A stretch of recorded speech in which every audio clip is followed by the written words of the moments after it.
Hi, baby. Welcome. Welcome back. Yeah, I'm glad. Oh, I'm sorry. Retake. I don't like it. What? Start over. Hi, babe. Hi, how are you? I'm great. How are you doing? I'm good. I'm good. You're only good, not great? Well, after that, yeah, I'm only good. Okay, my bad. I'm just excited. You want to know why I'm excited? Why are you excited? Because we got our frequel on. Pause. Or play, I guess, because it's not really a pause. We saw the frequel. We did. We saw Freaky Friday 2. Tell the people, did you like it or not? I did. I thought it was really cute. It was entertaining. It was nostalgic, kind of like we anticipated and expected. I want to know more of what you think. Jamie Lee Curtis. No, never mind. Never forget it. She is an awesome actress. Her facial expressions and stuff, amazing. I'm not joking. Like, she makes the movie for me. She made the movie. She makes the movie for me because, spoiler alert. We have to say spoiler alert, right? We don't say that. We're just rude, right? Jamie Lee Curtis swaps bodies with not her granddaughter, but her soon-to-be granddaughter-in-law. Right. A British step granddaughter. Step granddaughter-in-law. So weird. Not step granddaughter. What are you doing? Just step granddaughter. That's it. How? Not in law. It's in law because they're not. But a stepson is also in law. It's not your stepson-in-law. Your stepson-in-law would be the husband to your stepdaughter. Regardless, right? She's a 17-year-old Brit. Yeah. In it. She's an in it, right? I don't know if that's a slur. I don't know. Yeah, right, I probably shouldn't say that. But she is very rude for a particular reason. I won't spoil that reason. Yeah. But Jamie Lee Curtis really embodies a 17-year-old British woman. Yeah. That's crazy. Yeah. She does a great job at that. Yeah. And it was fun. I think all the actors did a really good job getting to know each other's idiosyncrasies and their mannerisms, which is super important in a role like that. See, that's why you balance me out. Idiosyncrasies. Don't ask me to define it. Don't ask me to define it because I want to say that means idiot, but no. I think it's like the things unique to you, but I'd have to ask Google or ChatGPT. Fair enough. I know this week the things that we brought because we surprise each other. We do not show each other what we're talking about, but I do know that we have a similar vibe going on this week that's totally opposite from our first episode. Yep. If you guys haven't checked out the first episode, go ahead and check that out on my YouTube page. But this week, before we play anything, tell me what you brought to the table this week. Well, before we do that, we haven't even introduced ourselves. I'm Murray, and this is August Wild. Gang. We are husband and wife. No gang.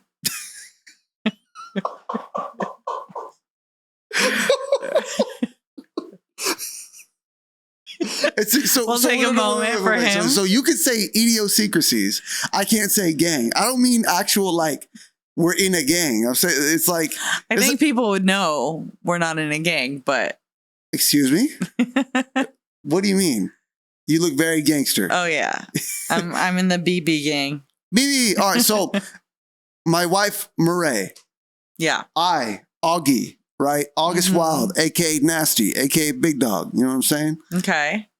Now, I don't know who gave you that AKA, but let's continue. I did. So now that the intros are out of the way, tell us what you brought to the table this week. Okay. So there was a viral moment on Instagram. That's really the only platform I have. So sorry, all other platforms. But on Matt Barnes' show, All of the Smoke, Halle Berry's ex-husband, and for some reason right now I'm blanking his name. Wait, Halle Berry was married before? She was married in the 90s. It was like a 4-year marriage or something from 1993 to 97. Is his last name. Justice, yes. David Justice. David Justice, yes. Sorry. I literally wrote it down and it blanked when I needed it the most. But they were married for a short period of time in the 90s. He went on the podcast with Matt Barnes. He is an ex, David Justice is an ex MLB, so baseball player. Mhm. And he had a lot of accolades. So he went on the show with Matt Barnes, who's an ex-pro NFL, NBA player, Mhm. and just to speak about his life and his experiences. And part of his life and experiences was being married. And so he went on to say some stuff, and it has gone viral about how his feelings were towards Halle Berry at that time and part of why they divorced. So that is my clip. And if you can play the clip for us, we would love to see it. All right. Because there's no real filter or opportunity for you to speak your piece. So Wait, but I pause didn't it, really pause it, have pause it. any- This guy Yeah. was married to Halle Berry. Yes. I'll find a picture of him back in the day. I don't know. What he Halle looked like. Berry. Halle Berry. Yes. Like the actress. Yes. When she was like at the start of her career / in her prime, coming up in the industry. This guy right here. That guy right there. Yes. Yes. David Justice, I respect you. Don't I was not judge. familiar. I'm not judging him. I wasn't familiar with his game. All right. Continue the clip, please. really real personal stuff Mm-hmm. until, Halle and I got together, you see. And of course, that was a lot of focus. Now, let Because me tell back you, in them times, little timely on this I clip. can't think. Okay. Give it a second. A little timely on the clip. Like it's like a. It's like 3 minutes, but what I'm talking about will come up in a few seconds here. Okay. Got it. I think other than Joe DiMaggio and Marilyn Monroe, I can't think of anybody before that was us. Come on, man. Yeah. Come on, man. I can't think of no one. Mm-hmm. And then Halle coming up young and being hot and Like just I trying to make remember her at that career. time. And then you got me. Talk your shit, King. And, it really wasn't a lot of negative attention until I decided to leave her in 1996. He decided. I remember Halle saying to me, hey, she asked me to marry her. Wait. After knowing me 5 months. Wait. Pause it. Okay, so I already wanted to stop it when he said, I decided to marry her. Okay. Well, I want to be super clear here. No disrespect, right? I'm 5'7", okay? I'm 5'7". I don't have like the authority to say who is and isn't what in this world, right? Pete Davidson, I feel like everyone forgets this. Pete Davidson got with Kim Kardashian, Yeah. right? Just so you know, Kim Kardashian was my first poster as a teenage boy. Now I know. That He wasn't- never tells me who his crushes are. That was not my crush. And if I told you how I got that poster, it's kind of a crime. But that's not the point. The point is this. He just said, I decided to marry her, Mhm. right? Obviously talking to shit. He's a very confident guy. I don't take him as a liar. Then he said, she asked him To marry her. to marry Yeah. her. I don't know the facts. I have no idea. Honestly, I've never heard about this situation or them being married or even David Justice Right. before this. So I'm they were married joking. when we were barely being born. So That's crazy. I know. I'm joking a no little bit. disrespect. I'm joking a little bit, but for me, it's also very like it checks me. It humbles me in the sense of like, you think life is supposed to be one way. You think, wait, like it has to be, if she's very beautiful, he has to be very handsome. Maybe he was handsome. I don't know what he looked like back then. Or like he has to be super rich, super athletic. Obviously he was a MLB star, right? Yeah. Or on top of all that, I shouldn't say and on top of all that, she has to be the one that gets asked to be married, right? Right. But And- no, she asked to marry him. Yeah, and all this stuff like flips on its head. So it's very humbling is all I was saying. Well, she's not the status quo and shows it in that. All right, let's keep watching. Months. And I mean, I said, okay. But because I couldn't say no, I mean, yeah, who's gonna say no at that time? and See? I said, okay. But I don't know if my heart was really Right, into it. right. But I didn't want to make her feel bad and I say know. no, or like I was just in the moment. It caught me off guard. But I was Crazy. like, cool, we getting along, we vibing. We're only 5 months in. We still in the honeymoon state. And then all of a sudden, 5 months. that followed up. I met Halle in May of 1992. So you talking about, I wasn't even we born got yet. married January 1st, 1993. Damn. Right. And, but we spent a lot of time apart because she was doing Yeah, of movies in this course. country, that country. And we honestly, we probably could have made it. Probably could have made it. If I knew about therapy. If we knew about therapy. We probably Wait, pause it.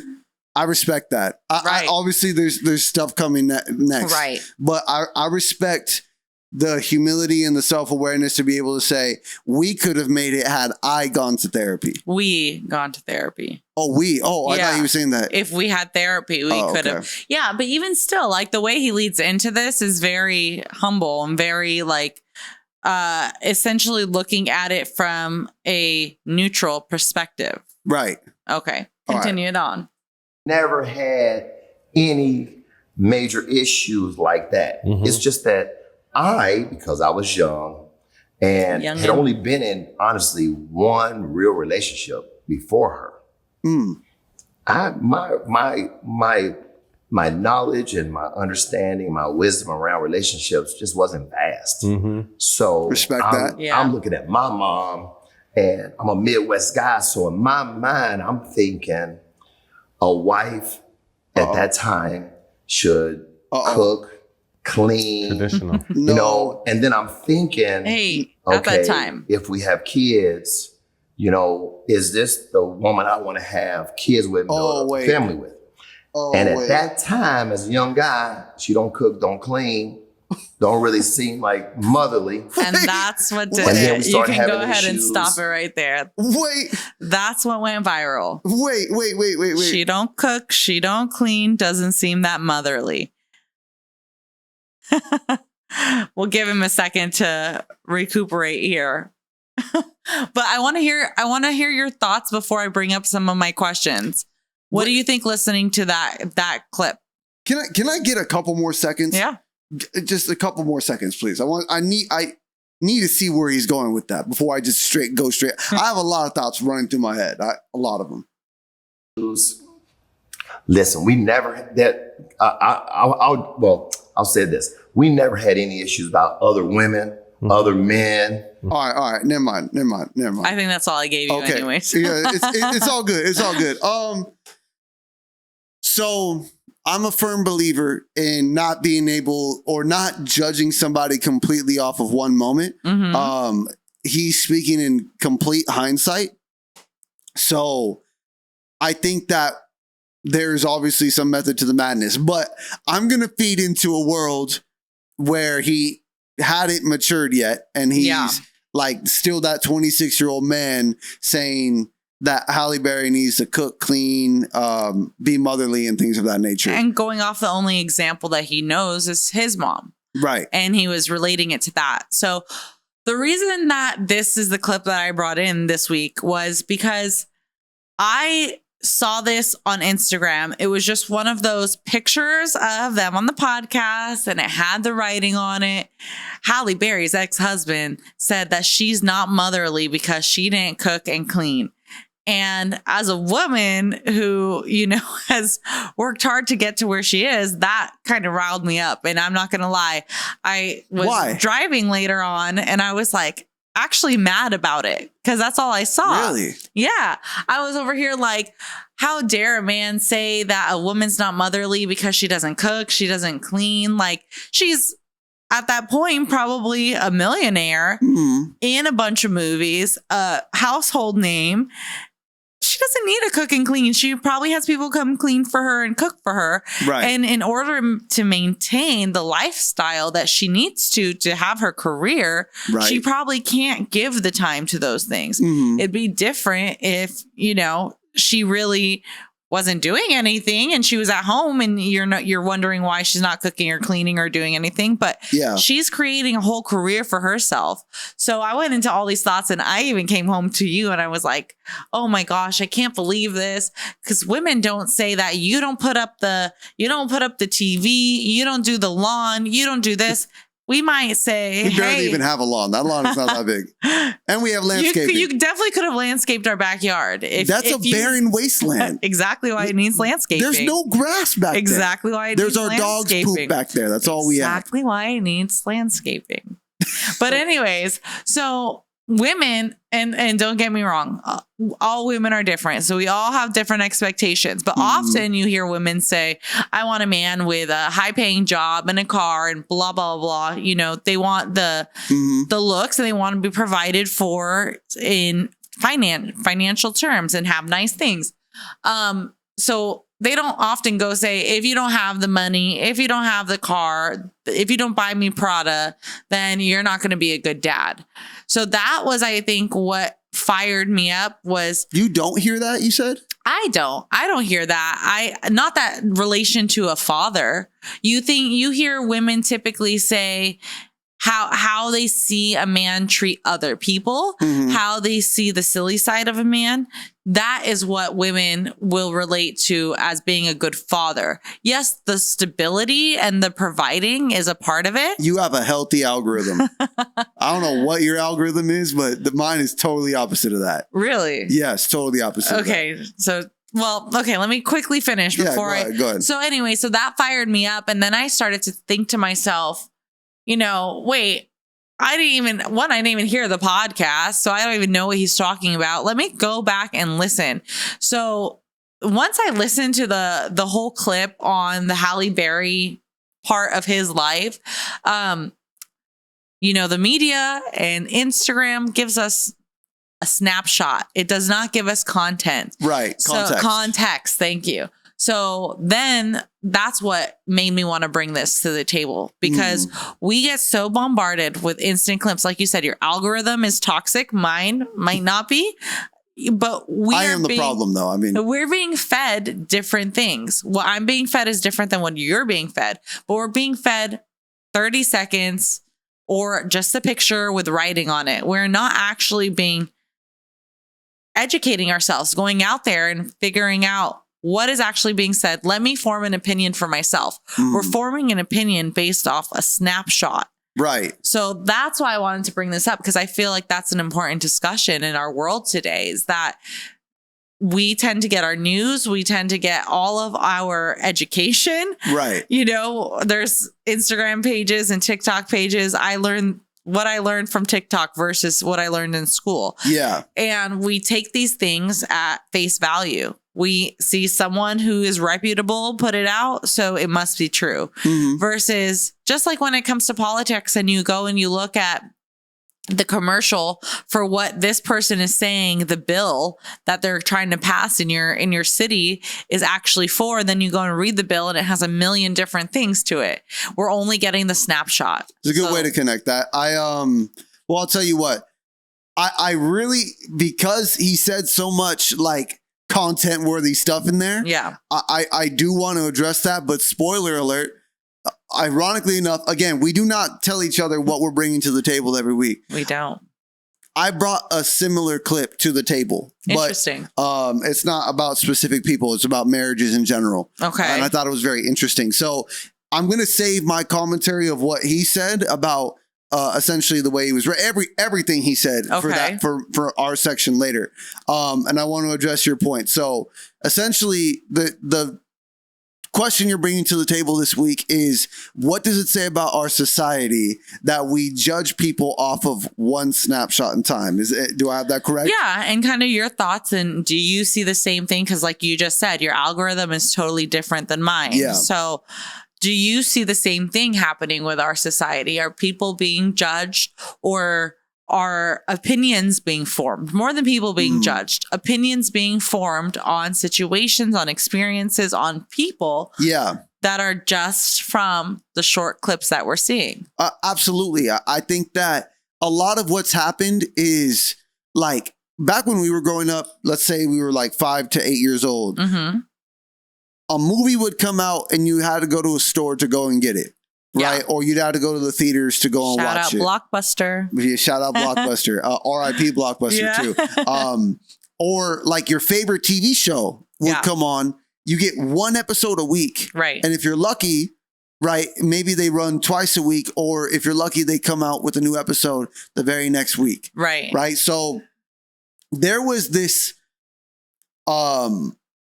I don't know what to call it, but essentially I have this one thing right here on Tuesdays. Right. On Fridays, my movie comes out, and it's one good movie every like 2-3 months. Right. So our attention spans we had the environment that bred for good attention span because we weren't being overloaded. Right. Like right now in this one clip, there's so many talking points. I'm like, wait, that I can't even understand a lot of the stuff that he's saying, right?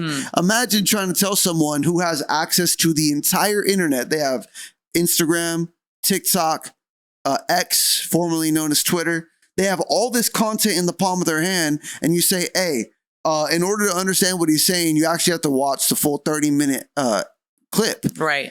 Unless you're a super fan of this podcast, right, you're probably not going to do that. So True. To be honest with you, it makes total sense in our current environment, in our current landscape, why we judge people off of a certain amount of clip. Because, I mean, as a content creator, I'll tell you, you have 0.3 seconds. 0.3? I want to say it's 0.3 or 0.2, something like this, very low. To even get someone to watch your clip. So like a millisecond. Yes. Wow. Yes. It's that quick. Or I think it's 0.7. Either way, it's very clear. If you don't get it right away, then people are going to click. So people have two options. You either start with a ridiculous hook, right? Something that grabs your attention, or you talk about something that most people are talking about. Most people in this demographic, I'm assuming, know who Halle Berry is. Right. Right. I mean, and it's taglines like back in the day when newspapers were big, you know, the headline of the newspaper is what draws people in.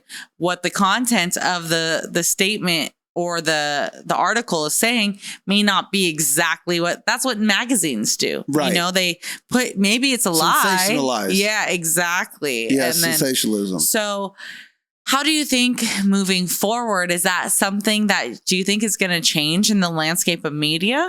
I don't think it's going to change in the landscape of media because you got to think that things are only getting more convoluted with AI content now, right? Especially AI learns as fast as we give it data. Yeah. So it's growing every single day because millions and millions of people are using it. With that being said, like, I'm surprised this even reaches people, right? Because with all due respect, they're legends. Matt Barnes, legend. Halle Berry, legend. David Justice, obviously a legend. Even if I'm not familiar, that doesn't take away their status, right? They are not, with the exception of Matt Barnes, obviously he has a podcast. They are not as like prevalent as like, say, like a Timothy Charlemagne. Charlemagne, not Charlemagne. Timothy Chalamet. What is his name? Chalamet. I'm so sorry, Timothy. Tim, Big T. Why don't we go with like Margot Robbie? Margot Robbie, but you know what, or Sydney Sweeney, right?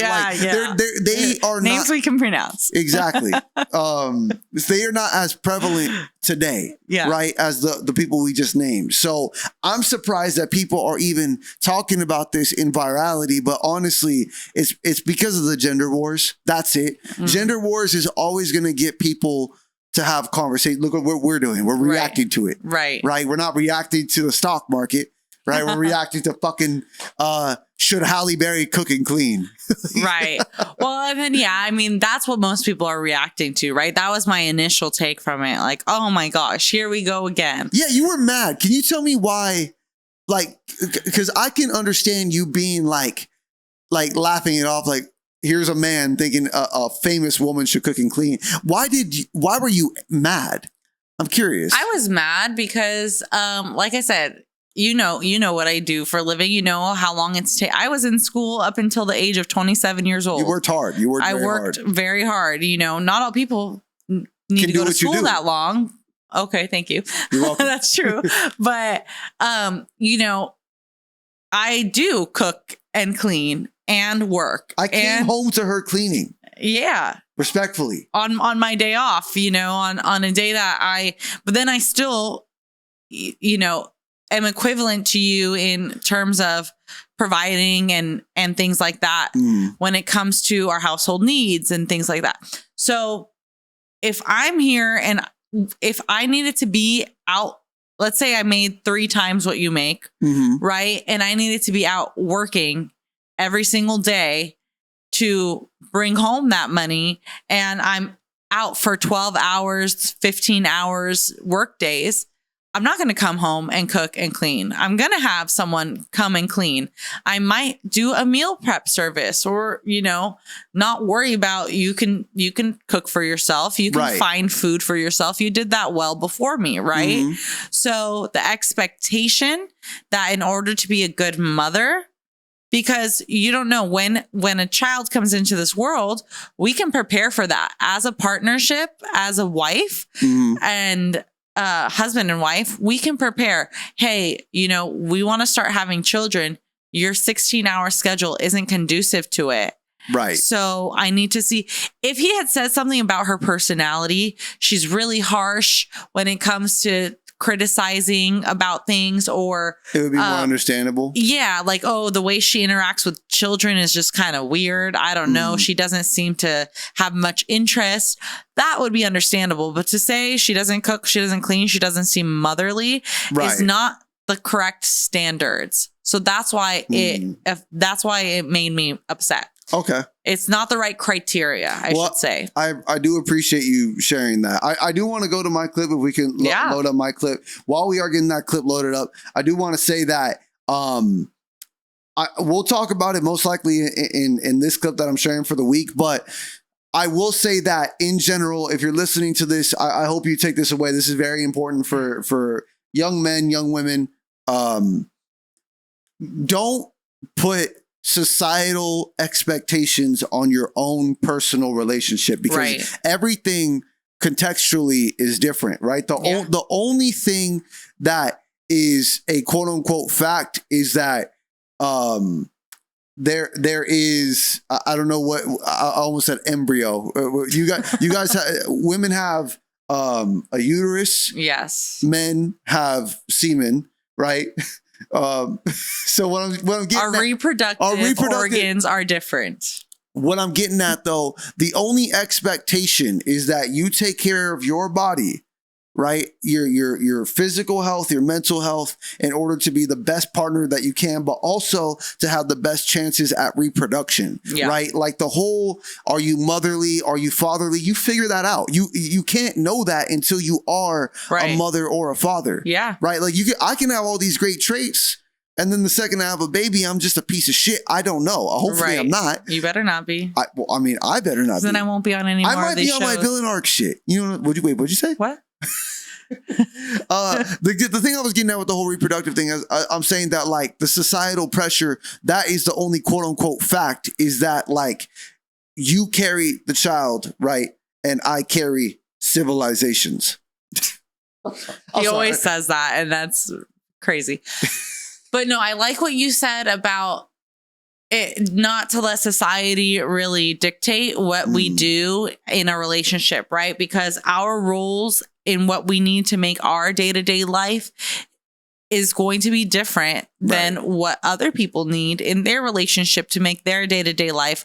We're a partnership. So like we've talked about, like we've seen some days that you need to put more in, some days I need to put more in, but we determined what our roles were in our relationship beforehand. So, just because I'm a woman doesn't mean I can't bring in the trash cans, right? We did determine that's your role, and you brought in the trash cans while we were setting this up, and I was pissed. I was so pissed off. I did, because we determined that was his job, his task within our relationship, and I do the dishes. And so we do have more traditional roles in some of the things we do, but I'm not here to say I'm not going to help you out because I'm a woman. If I have the time and the moment to do it, when you're doing other things that are helping our life and helping create a lifestyle that's beneficial for us. So I think that was important. What you said is not to let society dictate what we do in our relationship. And if you truly want a partnership, sometimes you got to do things that you don't want to do, or you weren't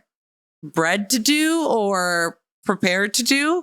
And that's okay. What I brought to the table this week is this guy, The Diary of a CEO, is a podcast that I don't really listen to all that much, but since I've been listening to a lot more self-improvement or mental health stuff, this has been recommended to me. Yeah. And I really like it. And I stumbled on this clip where it's a divorce lawyer named James Sexton. I believe that's how you pronounce it.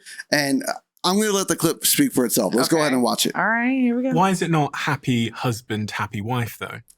Well, in reality, it is. I think in reality it's happy husband and happy wife equals happy marriage. Like, exactly. But why did it Just come into sent that to you. culture that way around? Because I think there's a, well, I mean, my personal opinion on this is I think men are probably.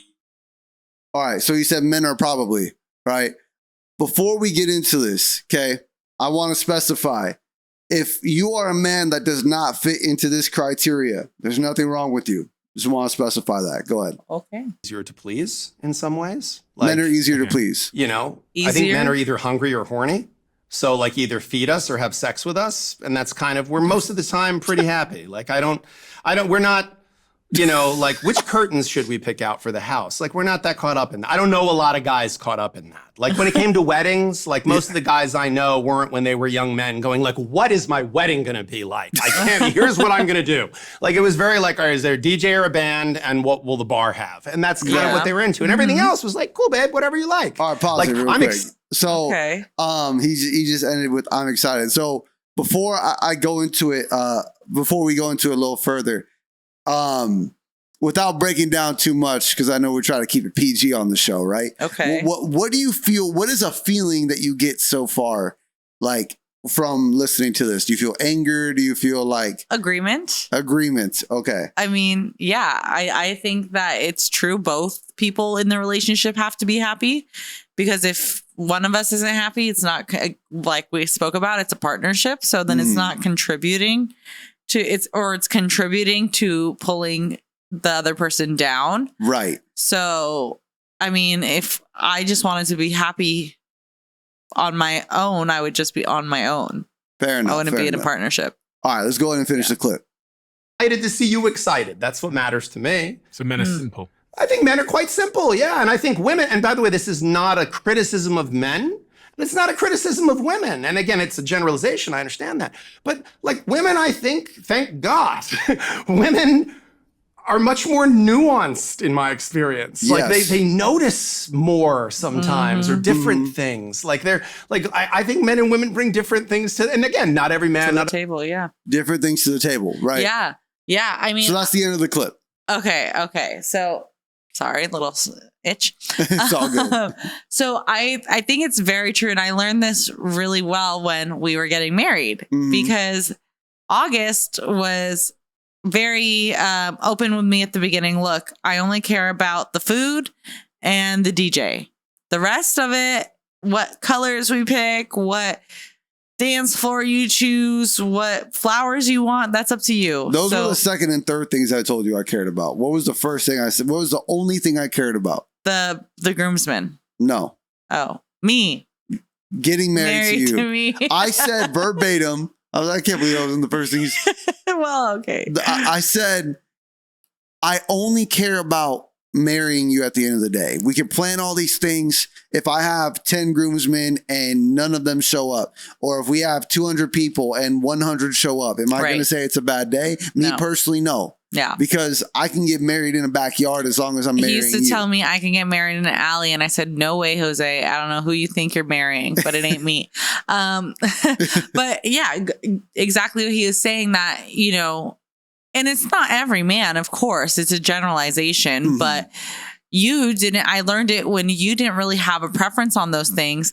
And my girlfriends and I, you know, a few of us were getting married at the same time, around the same time.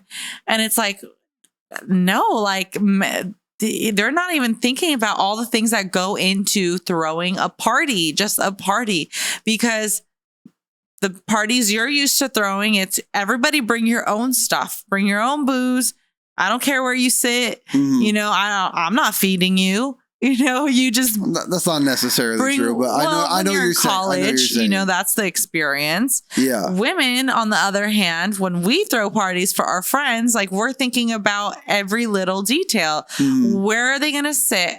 How is it going to look? Is it going to look cute? Am I going to do a little flower arrangement? Am I going to do this? What's the theme? You know, we're thinking about all those little things. But I mean, as he said, I think it's beneficial that we each have our own positives, because then you bring us back and you say, hey, we don't need all that. Do you really need the shoes that have the red bottoms? Is anyone going to see even your shoes in your wedding dress? Like, no. So, it's a good balance. I think you need to have that balance. And when you look for a partner, people they just think about, do I like them? Do we have fun? Like, you got to think about those things. Like, do we balance each other out? And I think, go ahead. No, go ahead. The reason I brought this to the table is because I feel like we as a society have kind of lost this idea of individualism. Ironic, and I think that's ironic because I have seen more people express like, hey, there's more than two genders, right? And I've seen the dark side of the internet where they don't accept that, and I've seen the positive side of the internet where they do accept that. So I find it ironic in this age of individualism, which I think is a good thing. I don't think that's negative. I find it ironic that we want our partner to be a certain way so badly that it affects our mood and affects our relationship, right? So notice how at the end of the clip, Mr. Sexton said that this isn't a shot towards, I'm paraphrasing, this isn't a criticism of men or women, right? It's more so like if I am aware that my wife is particular, I want certain curtains, I want certain things, I have two options. I could say, well, I'm simple, therefore I'm going to be upset because she's not as simple as me. She's making my day more difficult. Or I can say, I love that she is able to be herself around me. I love that she is so comfortable around me that she could say, I want these kind of curtains and I want these kind of things, right? I think the reason we say happy wife, happy life, as opposed to like happy man, I do think the simple thing is on the head, right? But I want to ask you a question. Do you feel like the happiness or the success of a relationship is dependent more on the happiness of the wife? Obviously, we're talking about heterosexual marriages here, right? What do you think about that? That's interesting. I feel like because in typical traditional heterosexual relationships, the wife provides the environment in the home. The man may provide the home, but the wife provides the atmosphere, right? So what do you mean by that? So what does it look like? Are we sitting on a chair like this? Or are we sitting on a nice sofa with pillows and blankets? And are we eating dinner as a salad and rice and this and that? Or is she just throwing something, from the freezer? Men maybe don't think about this, or you maybe don't think about this when you're like, I don't care. But over time, unhealthy food, unhealthy environment, that's going to affect your mental health. So I agree with that. If the traditional sense of the person that is providing the environment within the home is not happy, then yes, it's like when you go to class and you have a really bad teacher. Do you want to be in that class? The class might look the same as you go there, you sit, you learn a lesson, and then you leave. Right. But when you have a really bad teacher with a really bad energy, or they don't have the right tools, so they're frustrated, it's not going to be a good class and you're not going to learn anything. So I don't think necessarily it's only the wife that has to be happy. I think that in the traditional sense, if the man is out all day working, his anger and his stress is not going to be necessarily as present in the home.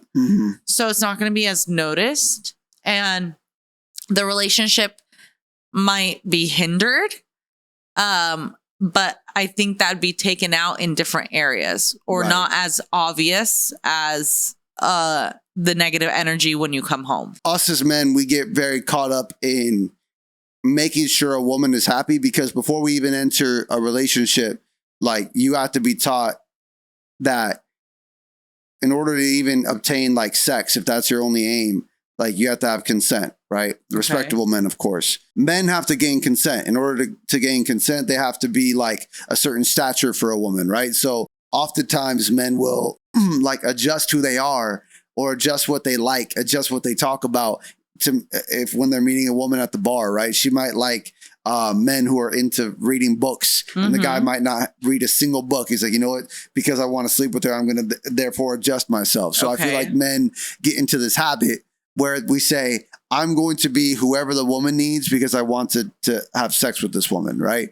And then you build that habit to the point where you now are in a marriage, right? And all men really want when they come home is peace. Anything that disrupts my peace, I want it gone as fast as possible. Okay. Right. And I think where men say happy wife, happy life is it's like men feel this. I'm on the couch chilling after a long day of work. My wife sees me chilling and asks me to do something that doesn't need to get done right then and there. And if I don't do it, hold, before you say something, if I don't do it, she will get upset, and therefore her being upset is going to piss me off. Right. So therefore I'm just going to go ahead and do it. Just like you said, that men just want peace when they come home. Women want that too. And when a woman is asking for something to be done, that's typically because it is helping create the environment for peace for her as well. So when the man has agreed that he's going to take out the trash and the trash is overflowing, and at this point, I shouldn't have to ask because you can see the trash is overflowing. I can see the trash is overflowing. I get it. We all need a break, but things need to get done, and that little bit is not creating peace for me as well. So if it just gets done when you get home, and then you get the whole rest of the night to have your peace and not get, women don't want to nag men. We don't want to have to tell you, hey, you know that thing you agreed to do? Can you do it? Because it's been 3 days now. That's typically where those issues come. We don't wait for the man to sit down and say, okay, now I'm going to bring it up. Oh, he just took a seat. It's, no, I've brought up this thing maybe 4 or 5 times. One, they're a grown adult. If they agree to doing something, it should be done in a timely manner. And something like the trash or, you know, picking up dog poop or something that is noticeable, that there is a time that it needs to be done by. There is a time limit. That's where women get frustrated. We just want the peace too. And yes, we do have more nuances to what we like and how we like things. We like a bowl in a certain position because it creates a better energy and environment for us. Men might not care about that, but we might. And it's a respect for one another. If you care about me, you're going to try and help create that peace for me. If I care about you, I'm going to help create that peace for you. Like me bringing in the trash, like that creates a thing off of your list that will enable you to have a little bit more time for yourself, for rest. I have 2 phones. Yeah. They take 2 different chargers. Okay. I think that a lot of times we get into, and this is what I was talking about at the beginning of the conversation, where it's like, men are simple, women are more complex. That does not mean that because men are simple and that means women are difficult. That's not what that means. That means that because we have 2 different charging ports, we have 2 different charging cords, we have 2 different things that we look at that make us and our environment and make us feel better, right? So you listed a bunch of things that in your experience as a woman, and maybe for a subset of women, obviously I don't have statistical data to bring it up, that help you feel like recharged. Like having a clean house, having a clean environment makes me feel recharged, right? So these things are things that you notice, right? As a man, a couple of things that we notice are like moods, right? We might not seem like it, but men are creatures of survival, right? So we instinctively, in my opinion, at least in my experience, we detect when something's off. Like this person is sitting in the corner of the couch when they typically sit on the chair. We notice things like that. Okay. We just decide when we should and shouldn't say something. Does that mean that because I notice energies before I notice the trash, that the trash is unimportant to me, or that the things that are unimportant or that things that are important to you are not important to me.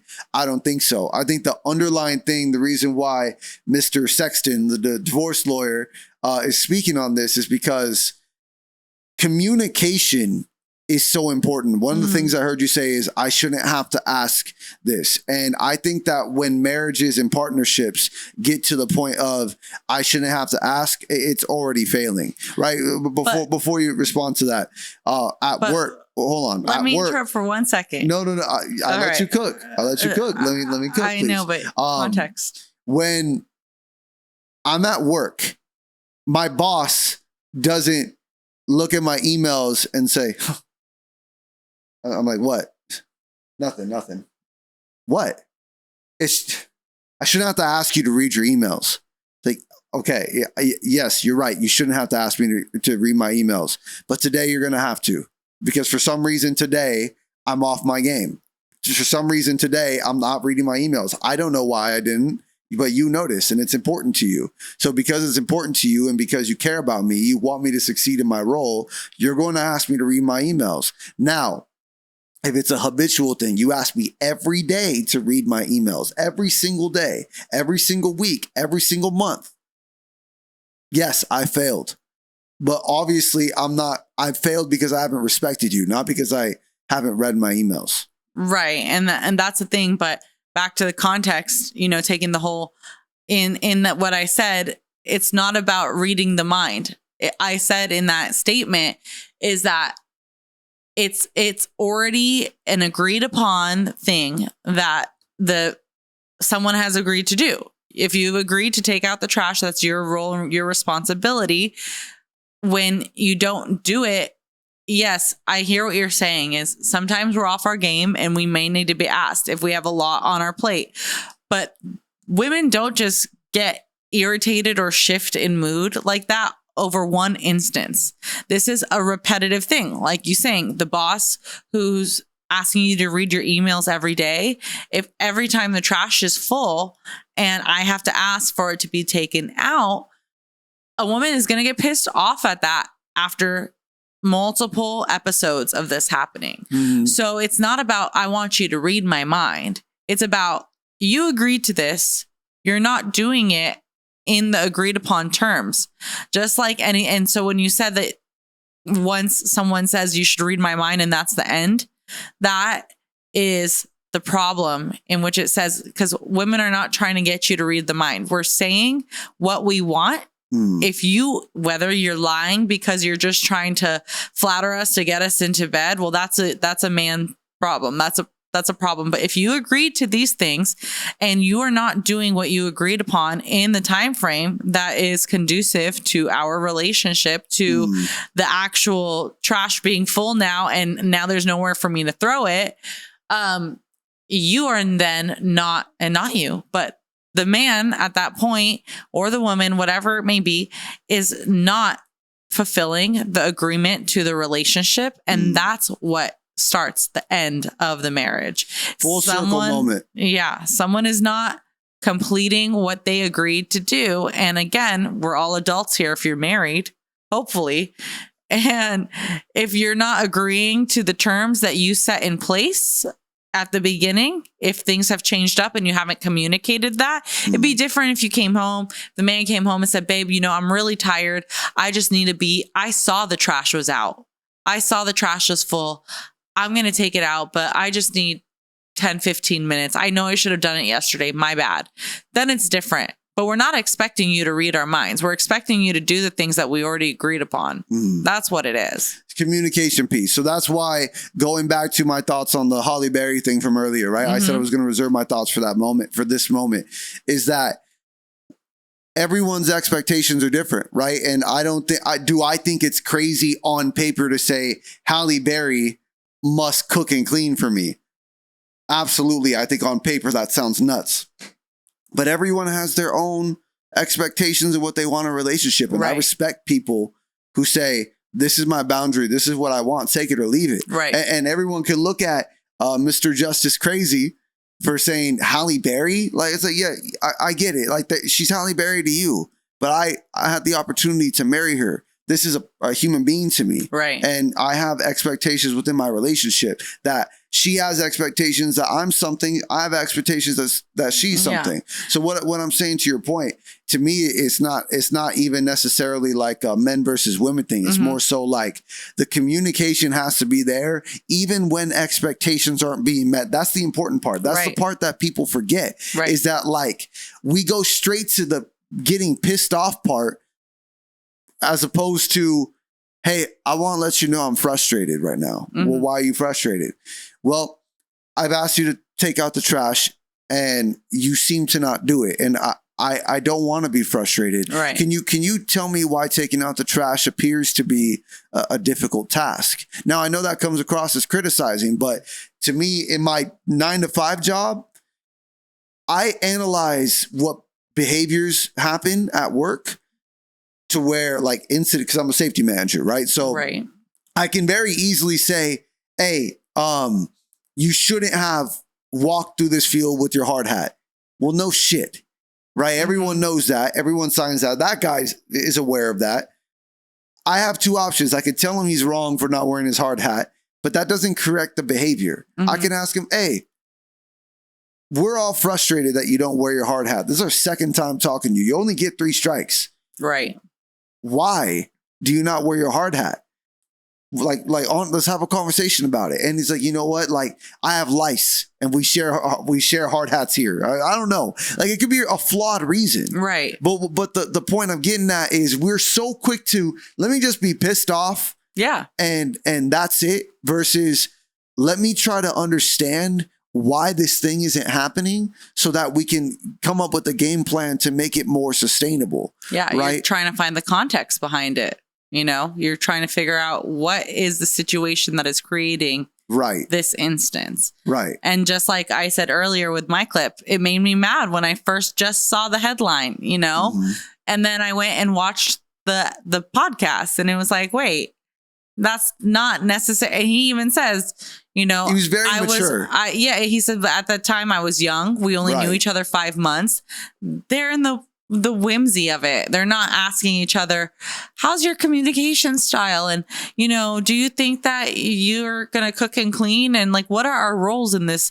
And especially back in the 90s, like these things were not talked about. Like the way you're communicating now is because of your experiences and also because of the culture that has been developed from the people before us to be able to be open and to be able to say, hey, you know what? Those gender roles that you guys are placing us into are not black and white. And we're going to communicate and we're going to figure out what's best for us. And I think that that's the important piece. Like you said, it's not always jumping to anger. It's let's try and figure this out.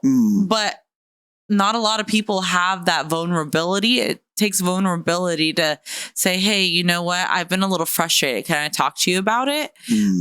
And also, a lot of people don't have I don't have the education in terms of emotional intelligence. Right.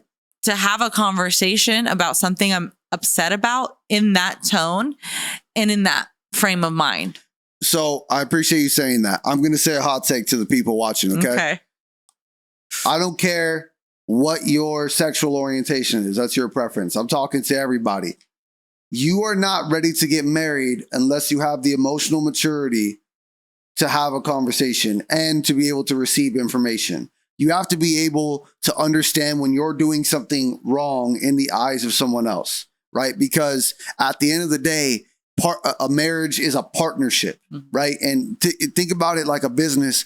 A business will fail if everyone in the building has no idea why the fuck they're in that building. If everyone in that building doesn't talk to each other and they're just like, well, Bill's supposed to be doing the finances this week. It's like, well, he isn't. And let's figure out why. If we care about Bill, if not, then why is Bill here in the first place? Yeah. Like a lot of times we get married to people that we think are the love of our life because they check these boxes, like they're my level of beauty, right? Or not my level, but they're my expectation of beauty, right? They talk to me frequently and things of that nature, right? But do they talk to you about the hard things? And are you able to be spoken to about the difficult things? So, like you said, there are people who aren't ready for those kind of conversations. I say you're not ready for marriage. Right? Marriage specifically, not parenthood, because things happen. I just said I'm not I don't have the intelligence to have those types of conversations in that way. Are you saying I'm not ready for marriage? but you downplay. No, first of all, no, I'm not. But you downplay yourself. You downplay yourself. You wouldn't have had that ring on your finger, the first ring on your finger, if you weren't communicative, right? Because I learned a lot about myself through my previous relationships, and say, man, like I definitely was not creating an environment for someone to feel heard, even though I think some of the things coming out of someone's mouth were just incorrect and accusing me of things. That still doesn't give me the right to shut them down, right? I needed to create a space for them to be heard, and I didn't do that, right? So I said, that's what I need to work on, right? Being more emotionally mature to handle things that I don't necessarily agree, to listen to things and ideas that I don't agree with or are just flat out false.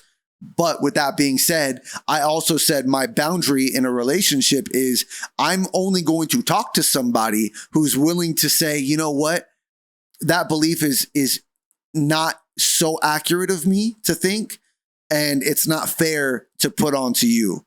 And you are that kind of person. You not only talk well, but you listen extremely well, and we balance each other that way.